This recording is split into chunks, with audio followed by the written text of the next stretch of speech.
I bring you greetings from the Charles L. Blockson Afro-American Collection. My name is Diane Turner. I'm the curator of the Charles L. Blockson Afro-American Collection. And all of this is made possible because of a generous donation by Golden Auctions. And you'll hear and have an opportunity to hear why they donated these wonderful materials to us. Before I get started, though, I'd like to acknowledge my staff, without whom none of this would be possible. They help organize things. Without further ado, I'd like to bring up Ken. After Ken, the next voice you will hear is our wonderful, distinguished poet, Sonia Sanchez, who I'm very happy who's here today. She's going to read a poem that she wrote about Tupac. And then we'll close out with the rapping professor. Where is he? Aaron Smith? The rapping professor. I went online on YouTube, so that's why I said it like that. Okay. Ken, you want to come up? Sure. So I'm Ken Golden, and I'm the founder and CEO of Golden Auctions. And I'm very happy to be here and honored to have my gift accepted and on display. I didn't start out my business thinking I was going to get into Tupac or hip-hop memorabilia. We started as a sports collectibles auction house. And as that grew and as we grew famous, we had some people give us a couple of Tupac items, and they went exceedingly well. And we learned that we got a lot of different customers, different clientele that were typically not our normal customer base. They were entertainers, they were actors, they were athletes, movie producers, lawyers, professionals that are not necessarily sports collection. And luckily, in 1996, early 1996, a former marketing employee of Death Row Records contacted us, and she said she had heard about us. We had done some famous collections at that point in time, and she said she wanted me to drive to New York and meet her at Kennedy Airport because she's going to fly in with something that no one's ever seen before. And she had received, when Tupac was in prison, a 5-page letter, a personal letter to her as well, from Tupac, asking her to please get this published. It's very important to get this published. It was called Is Thug Life Dead? And if you tap the screen, it's on the computer screen digitized. And it talked about Tupac's life. I definitely say everyone should read it. Talked about his life, talked about what he did, talked about the Bloods and the Crips, talked about the way he treated women, and then he talked about the way he wanted to see it and how he would do it over and how young black men should treat women. And it was just completely out of character. And according to her, Death Row never let her publish it. They threatened her. He was obviously killed, she thinks, because of this. That would hurt his image. And we ended up auctioning it for her, and it went for, the 4 pages went for $176,000 for the 4 pages. And we got a lot of publicity for it, and a lot of relatives, bandmates came to us, and I was realized not knowing much, as much as I knew about Tupac, quite frankly, was a couple songs and watching the movies, which I enjoyed. And I realized not only what a prolific writer he was, but that he was really one of the first to bring social issues into his music and social issues into population, into a discussion. I mean, when you have the Vice President of the United States complaining about you, you're doing, in some people's eyes, you're doing something wrong. In some people's eyes, you're doing something very, very right, depending which side of the aisle you're on. So, but if you think about it, he had 5 albums go platinum after his death, and as I've been able to review the lyrics and the letters, and probably more of his material has passed through my hands than anybody but his own hand.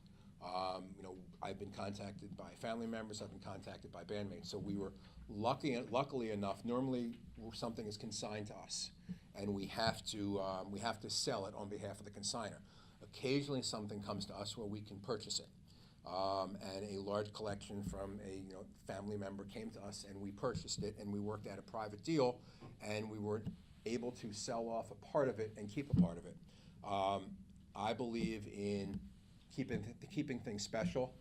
I believe that Tupac has achieved, in terms of just value, a certain status level, and I realize that with the type of material I have, I'm not going to, put 1 or 2 Tupac items in an auction. It's special.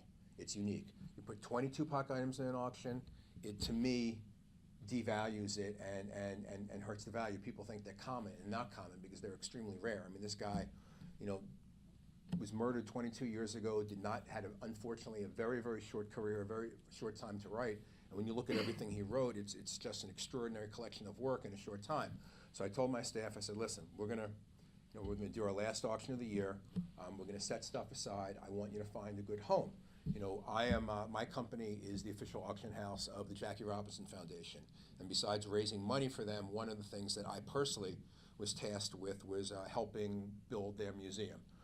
We held a Jackie Robinson auction last year, and our lot number 1 was his bat he used in the 1955 World Series. And if you're not a baseball fan, that's the only World Series the Brooklyn Dodgers ever won. The person who bought the bat happened to be a minority owner of a sports team who I know. And I contacted the person the day after the auction, and I said, I gotta ask you, Joe, not his real name, is this bat gonna go into your storage facility with everything else you buy from me? He said, yes, it is. I said, well, let's do something different. I said, do you realize that the Jackie Robinson Museum is opening up in 2019? And he said, no. I said, well, it's opening up in 2019. Wouldn't it be better served to have this bat on display, a gift from your family? So you got a scoreboard named after you, how about this? And he said, yes. And the first piece donated and the key piece was that bat. So I said, okay, fine, this is my opportunity to do the same thing with something that I own. So I had my staff go out and said, we want to find a good home. We want it to be on a major city, East Coast or West Coast, around a major city where it can be available for public display and his legacy can live on. They came back, 6, 7, 8 choices, sold the choices. I was born in Philly. I went to school in Philly. I got married. I live in South Jersey. Philly fan all my life. So Temple being local. My wife went to Temple School of Podiatry. And then I found out about the Blockson Collection. I found out there's actually a class, and I said, okay, fine, it's got to be Temple. And that's when I told Rex. Rex contacted Dr. Turner, and the rest is history. So I hope that everybody enjoys it. I think that when you look at things, especially the lyrics, it's always interesting to me, especially from looking at his work, realizing he would walk around with the notebooks and jot down his ideas, is you can learn somebody's thought process. You can say, okay, why wasn't this word appropriate? Why did he use this? Why did he cross this out? And gets the minds going. So I hope it's a great teaching tool. And I understand you're trying to build a hip-hop collection in general, and hopefully I and my company can help you do that in the future. So, thank you.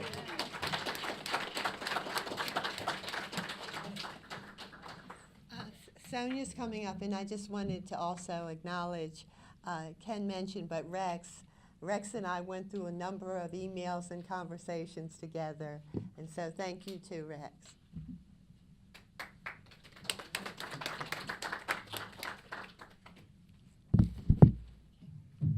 Thank you. And so tall, right? Yeah. Thank you. Hello, how are you? It's an honor to be here. Always coming here, and always with our dear sister who does such wonderful work here. Really, you gotta, come on.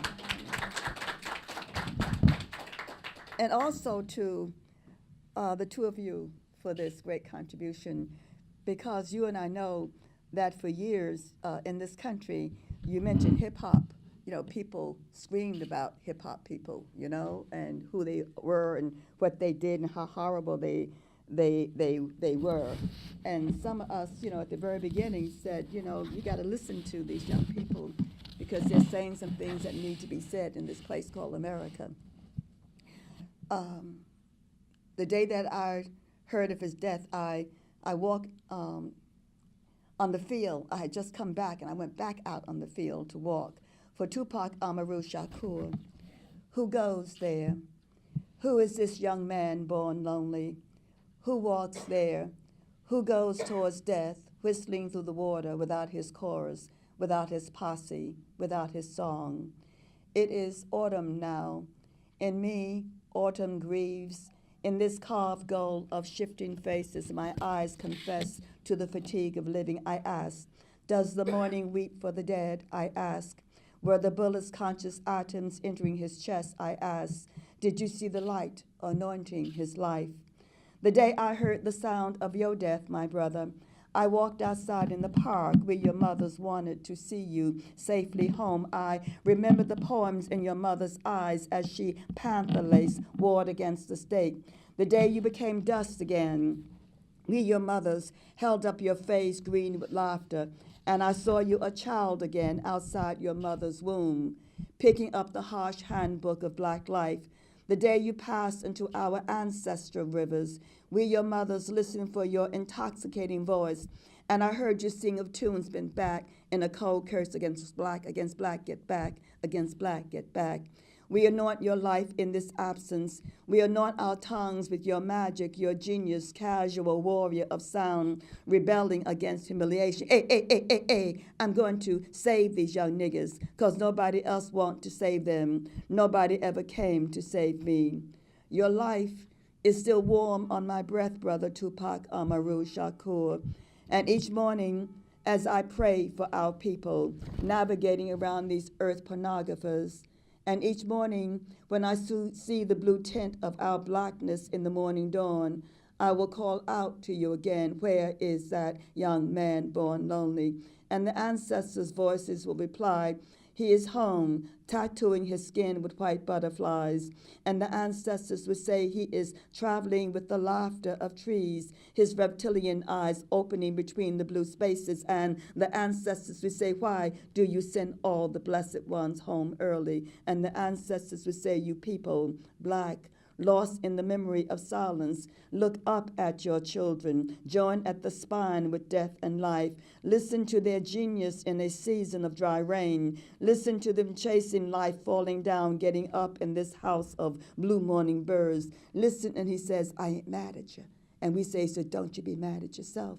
And he says, me against the world. And we say, all of us against the world. And he says, keep your head up. And we say, yeah, family, keep your head up every day. And he says, dear mama, I love you. And we say, dear all the mamas, we love you too. And he says, all eyes on me. And we say, Kaifi African, come here African, all eyes on you from the beginning of time, from the beginning of time, from the beginning of time. Resist, resist, resist. Can you say it? Resist, resist, resist. Can you do it? Resist, resist. Resist. Can you rub it in your sockets, bones? Can you tattoo it on your body so that you feel it strengthening you as you cough blood before the world? Yeah, that's right. Write it on your forehead so you see yourselves as you walk past tomorrow. On your breasts, so when your baby suckle you, when your man, woman taste you, they drink the milk of resistance. Take it inside of you. So when your lover, friend, companion enters you, they are covered with the juices, the sweet cream of resistance. Make everybody who touches this mother load a lover of the idea of resistance. Can you say it? Resist. Can you say it? Resist. Till it's inside you, and you resist being an electronic nigger, hating yourself and me. To resist lying and gossiping and stealing and killing each other on every Saturday night corner. To resist having a baby because you want something to love, young sister. Love yourself. To resist being a sure enough stud, screwing everything in sight. To resist raping your sister, your wife, somebody's grandmother. To resist recolonizing your mind. Mind. Resist. Resist. Resist. For Tupac. Resist. Resist. Resist for brother Tupac Shakur. Thank you.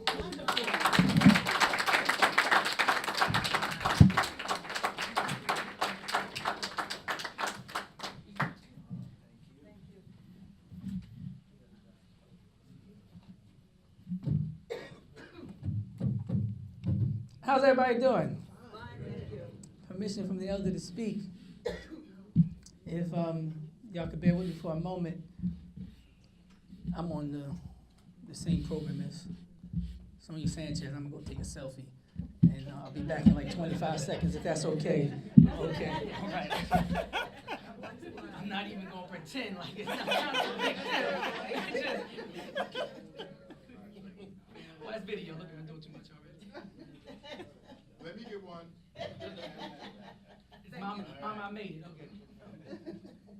Thank you very much. Right, thank you so much. One more time, Sonia Sanchez. Clap it up, show your love. Oh, man. I never thought I'd see the day. I was at Peabody Hall when it used to exist. And I remember when you came by and gave us some very candid information about our college experience. And I won't share all that now, I don't know for everybody. But I wasn't even taking college as seriously at the time, and to have somebody just visit one time and be more impactful than 90+% of my teachers was really powerful to me, and it helped me to understand the importance and the power of the words that you use and the energy that those words can convey and how that can attract certain energies into your life. So I thank you sincerely now that I have this public platform. They call me the rapping professor. Is this on? This one? Okay. This one? Okay. So, what? No? That's for the camera. The other one is for the camera. Oh, okay. Yeah. I'm just saying. No problem at all. As a rapper, I'm supposed to say, turn my mic up, even if it's up loud. I would be remiss if I didn't take this opportunity while we have so many people that could be so instrumental in the future development of this university as we create what I argue is going to be the greatest library on the planet Earth, just across the way. And we have one of the most well-respected and well-regarded collection of curators, and one of the most revered and renowned traditions and legacies of collecting African-American memorabilia. Salute to Charles Blockson. Clap it up. Just the fact that he is who he is, right? I was serious earlier when I talked about having a hip-hop museum. I told the group earlier that it's a little-known fact that gangster rap started in Philadelphia. Schoolie D, PSK, and Ice-T, 6 in the Morning, actually modeled his cadence and was inspired by Schoolie D. And people don't give Philly the due credit that we deserve. So when people come to give stuff, they got to make sure that they put it in the right place. There's something I call harmless remembrance. You think of maybe a Bob Marley or a Tupac Shakur. After people, are deceased, then we give them, the type of interrogation and the type of balanced perspective and analysis that they deserve at the time of their creativity, despite their contradictions and human failings. So I said, we need to learn a lesson. We need to learn a lesson from what we might not have had at the time of Tupac's life.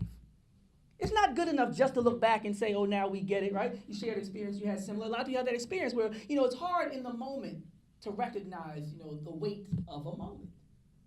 So we have to look at who are the Tupacs of today. Tupac said, I might not change the world, but I'll spark the brain that can change the world. So if these brains are being sparked, now where are these sparks taking place? And if we can't identify and relate to that energy and see through that energy in a way that we can recognize genius and even potential genius, then we're going to keep talking again and again in circles about how we need to reach the youth, what the youth aren't doing, and what are we going to do about this generation. So we have to meet people where they are, and that's why when I go to the schools, I'm inspired by a philosopher you might have heard of. His name is Meek Mills. And he has something called the intro on Dreams and Nightmares. It's arguably the best introduction to a hip-hop album in the history of hip-hop music. You want to debate? I got you later. I'm not here for that now, but I think it is, and not just because I'm in Philly.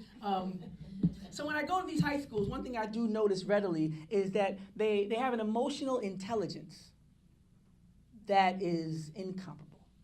I think about my pension, I think about my children, I think about tenure, I think about police. And when you 13 to 15, you just really looking straight to the soul of a person like, are they for real?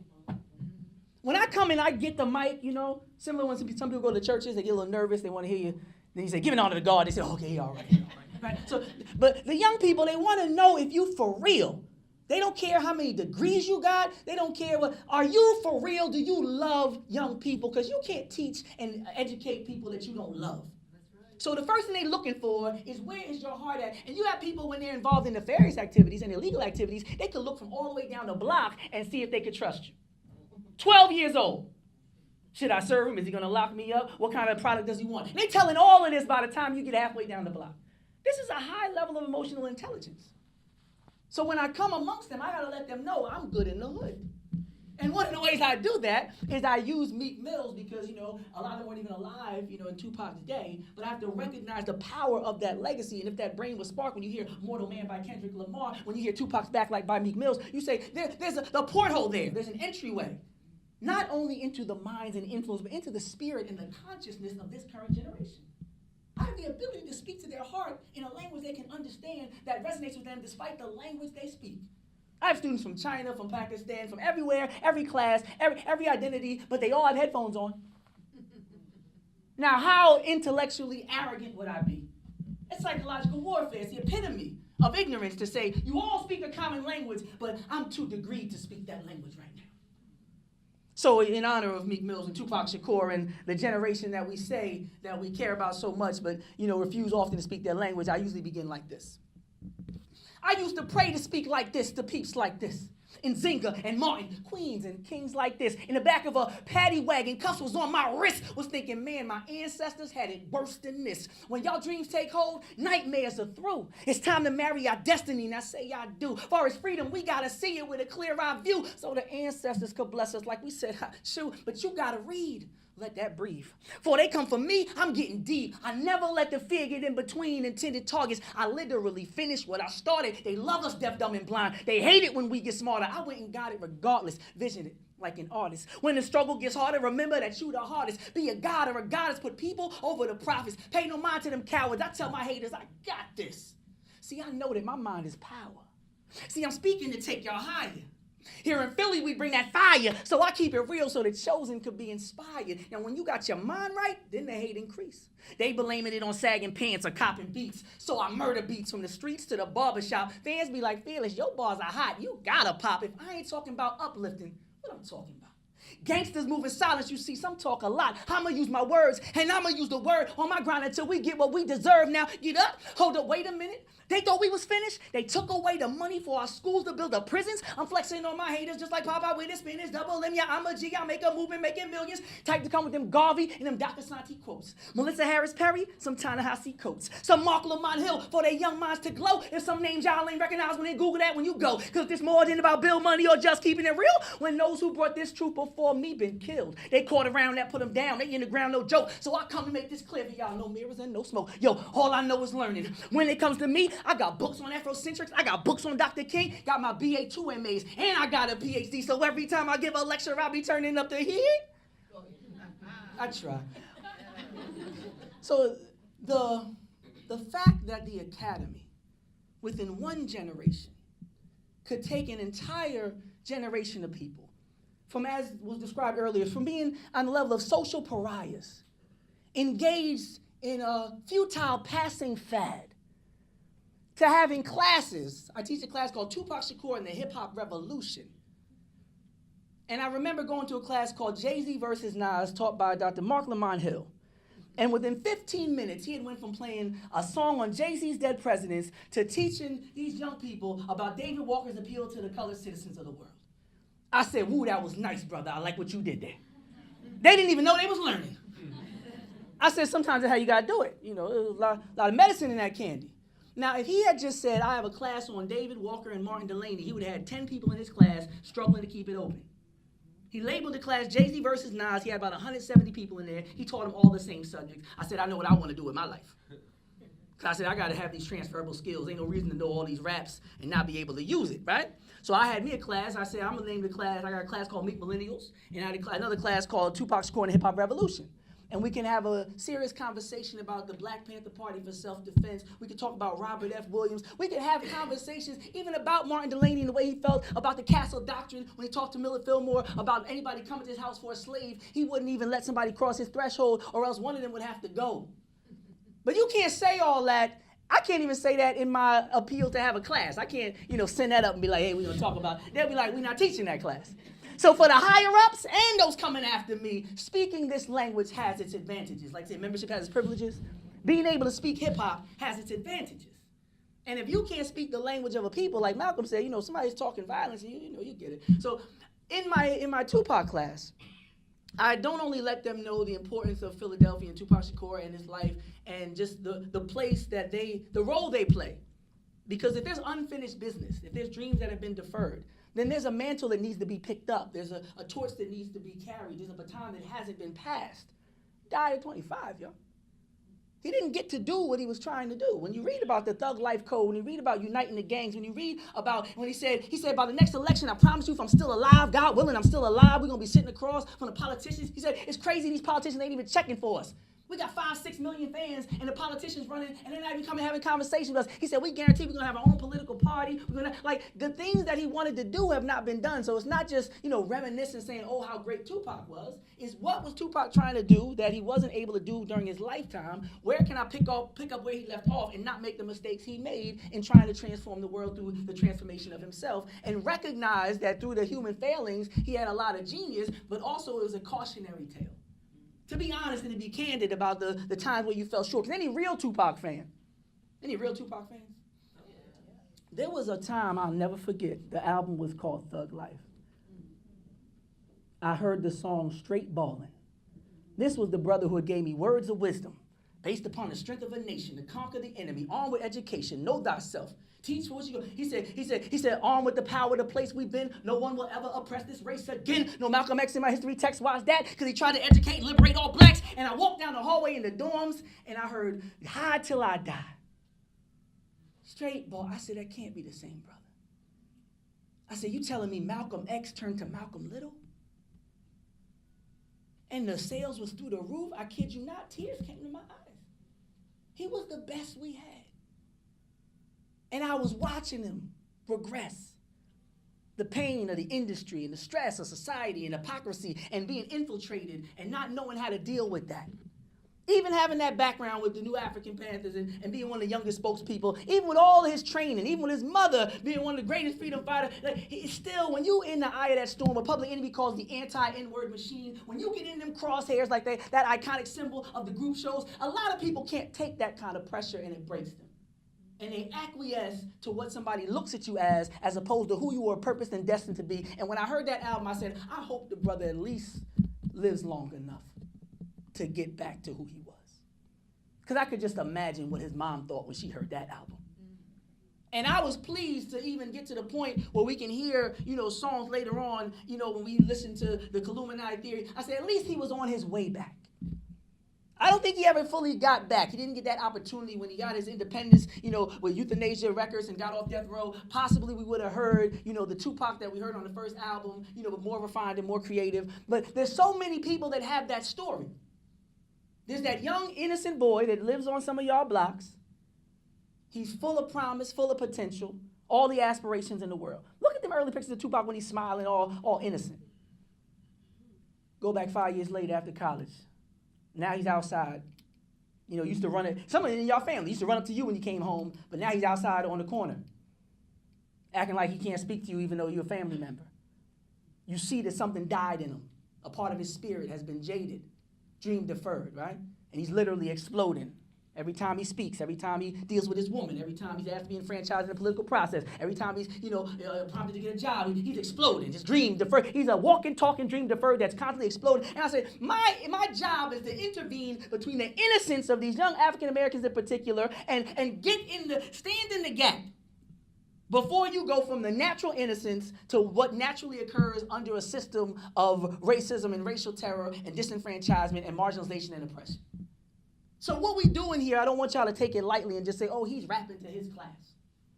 I want to explain the methodology, right, and define some terms today because I know we're in an academic setting. So people actually understand what's taking place. Because if you walk by my class and hear the music, you might think, I don't know what you would think, depending on what song I'm playing. But I see some of my colleagues, even sometimes they walk by, they be like, well, I never. And I say, well, I every day, right? But I want you to have an understanding of what's taking place because as a student of his work, and I mean that sincerely, because there's some subjects that I argue have never been covered in that context.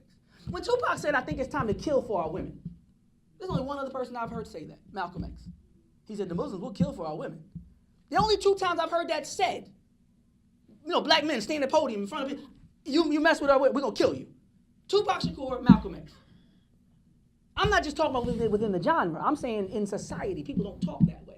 There are issues of molestation on songs like Part-Time Mother, and he talks about things that nobody was talking about.